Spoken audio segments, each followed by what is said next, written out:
Hi friends, எல்லோரும் எப்படி இருக்கீங்க? நல்லா இருக்கீங்களா? நான் நல்லா இருக்கேன். இன்றைக்கி நம்ம என்ன பார்க்க போகிறோன்னா, மாங்காய் சாதம் எப்படி செய்கிறதுனா என் ஸ்டைலில் பார்க்க போகிறோம். எப்படின்னா, ஒரு வானலில் எண்ணெய் ஊற்றி கடுகு போட்டுக்கோங்க.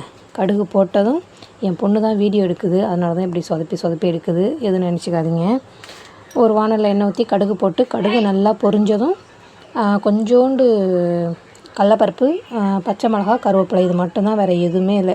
இதுக்கு முன்னாடியே மாங்காவை திருவின வீடியோவை என் பொண்ணு எடுக்க சொன்னால் ஃபுல்லாகவே ஆன் பண்ணாமல் எடுத்து வச்சுருக்கேங்க. எடுத்து வச்சுட்டு அம்மா எடுத்துட்டேன் அப்படிங்குது. இல்லை, நான் வீடியோ எடுத்தாலும் கொடுக்க மாட்டேங்குது, நான் தான் எடுப்பேன்னு ஒரே அடம். ஆனால் மாங்காய் திருவின வீடியோலாம் எடுக்கவே இல்லைங்க. அதனால தான் இருக்கிற கிளிப்பை வச்சு உங்களுக்கு நான் ஆட் பண்ணுறேன்.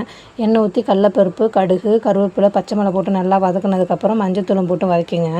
வதக்குனதுக்கப்புறம் நம்ம கழுவி தோல் சீவி திருவி வச்சுருக்கிற அந்த மாங்காவையும் போட்டு நல்லா வதக்கி எடுத்திங்கன்னா அவ்வளோதாங்க, ஈஸி. இது நல்லா ஆறுனதுக்கப்புறம் தனியாக வடித்த சோறு ஆற வச்சுருப்பேங்க இல்லையா, அதை ஊற்றி கிளறி சாப்பிட்டிங்கன்னா சும்மா அருமையாக இருக்கும். உப்பு தேவையான அளவு போட்டுக்கோங்க. அடுத்து மாங்காய் சாதத்துக்கு தொட்டுக்க என்ன செய்யலான்னு கேட்டேன். என் பசங்களை முட்டை போட்டு தரட்டான்னு கேட்டேன். வேணாம், எனக்கு அப்பளம் தான் வேணும் அப்படின்னு நினச்சிங்க. அதனால் எண்ணெய் நல்லா காஞ்சதும், ஏன்னா சில இது ஒரு நட அப்படி தான் எண்ணெய் காயாமலே போட்டாங்க. அப்படியே வதக்குன்னு இருந்துச்சு. அதுலேருந்து முடிவு பண்ணிட்டேன், ஆகா, நம்ம எண்ணெய் நல்லா காய வச்சதுக்கப்புறம் தான் போட்டால் நல்லா அப்பளமும் பெருசாக வரும். பாருங்கள், நான் போடுறேன். அப்படியே நல்லா அப்பளம் சும்மா இது இந்த 20 ரூபா பாக்கெட் தான் வாங்கினேன். எப்படி பாருங்கள், நல்லா டெல்லி அப்பளம் மாதிரி நல்லா பெருசாக வருது பாருங்கள். அவ்வளோதாங்க.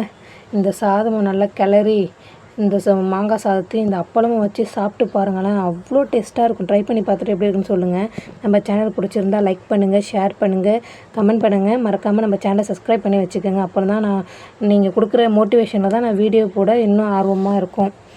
அதுக்கப்புறம் முடிச்சுட்டு அதுக்கப்புறம் என்ன வேலை, அதுக்கப்புறம் என்ன செஞ்சேன், அதுக்கப்புறம் பசங்களுக்கு எல்லாத்துக்கும் சாப்பாடு போட்டு கொடுத்துட்டு இந்த அப்பளமும் தொட்டு வச்சு சாப்பிட்டுட்டு நான் கொஞ்சம் லேட்டாக முதல்ல டேஸ்ட் பண்ணிட்டேன் எப்படி இருக்குன்னு. சூப்பராக இருந்துச்சு.